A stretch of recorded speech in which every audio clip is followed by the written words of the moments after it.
I'm going to share a story that I've shared before, but never as just one video. And maybe given the climate now, some of you may believe me. I worked at a school where I was told by another teacher that a former student of hers was, his first sexual experience was with a teacher. She ran into him in a city and they were talking, and he was gay, but he said his first sexual experience was with a teacher at the school I was working at the time in the past. This particular teacher, a librarian, called me because she didn't know what to do with this. She was weak. I said, well, you have to report it. We are mandated reporters.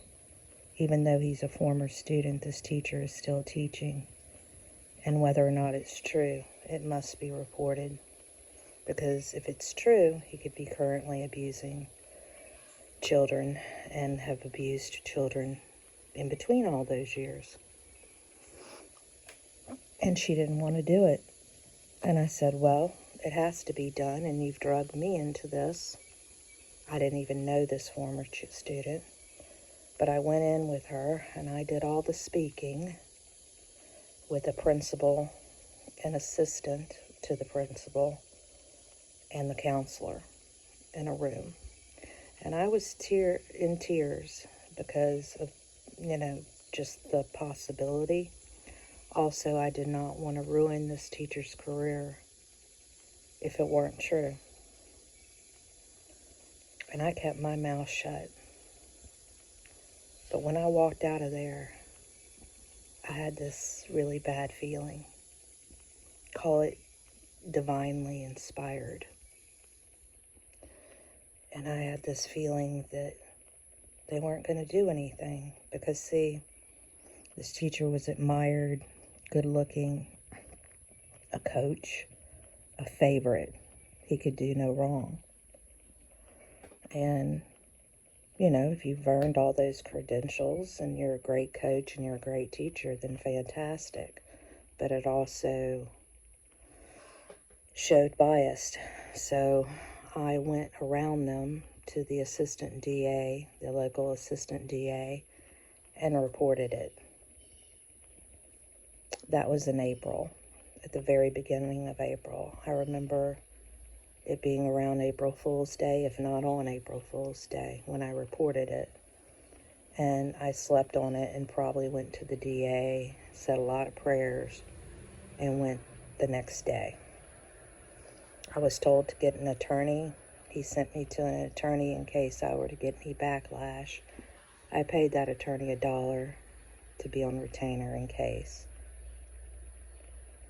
I got backlash, but in different ways, like, poor evaluation that I had never gotten before as a teacher, which I fought and got her to rip it up.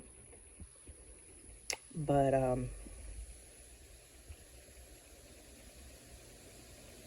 not too bad, let's say. I just didn't feel welcome.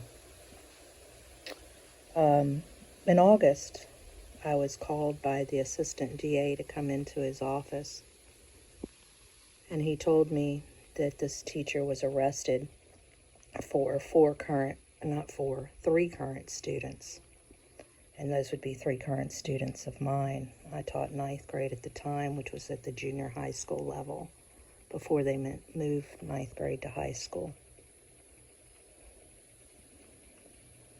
I never knew their names because you protect the children. But I had an idea of who they were. And I never mentioned anything. No one ever knew it was me, unless the librarian or somebody else said something.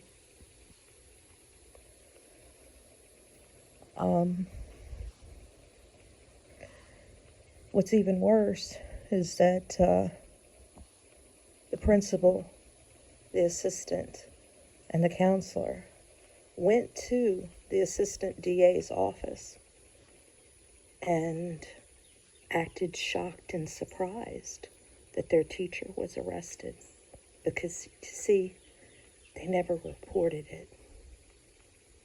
So my gut was correct. He was arrested. The boys did not testify, probably due to shame and the mental toll it would take.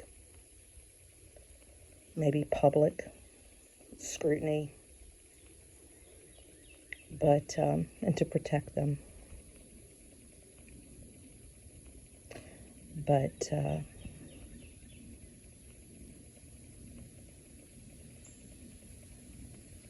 he only got 2 years. He only got 2 years. And he runs a business and is pretty damn successful today for what he did to those 3 children. And the cherry on top, I'm not teaching anymore because the system is so corrupt. I hung on for years after, but I finally gave it in at Common Core. It took its toll on me, and I was only there for the children. And it's not the children that ran me out, it's the adults. But the kicker of it all is that principal became the superintendent. And now she's the in charge of all the superintendents of our state. Yeah. They get rewarded. And that ADA, when they came in there into his office and acted like they didn't know, I asked him, why didn't you tell them that I had already been in there to report this teacher to you, and that I had reported it? And he said, to protect you. And at first I thought it was, just a legal thing that, yes, a lawyer must keep my name and what I report confidentially to himself. But I think it was more than that. I think he was protecting me from something that was bigger.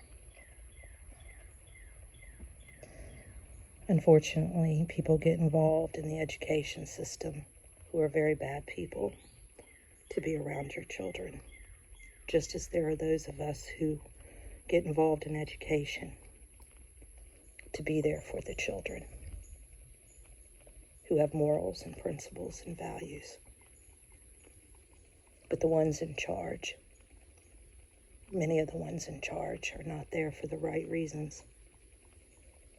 And they have connections all over the place, I'm afraid.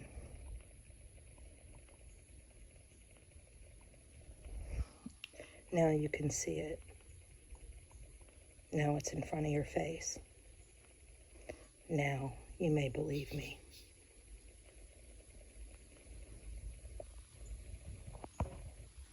You need to protect your children. You need to be very aware of who is in charge of your children. And if you possibly have the opportunity, you might want to homeschool your children or get a homeschooling group together and assist each other in teaching your children. Many are not to be trusted with their titles and claiming to be experts. They're broken. They're not good people. And you can't just spot them by what they look like. Stand on your morals and principles. Be aware of everything around you. And protect what is most precious. Our future, our lineage, our children. I I wish I could still teach, but I can't be in that environment anymore. I fought as long as I could. I hope that one day there'll be a restructuring before I'm gone. And maybe one day I can teach again. Prayers to all. Bye for now.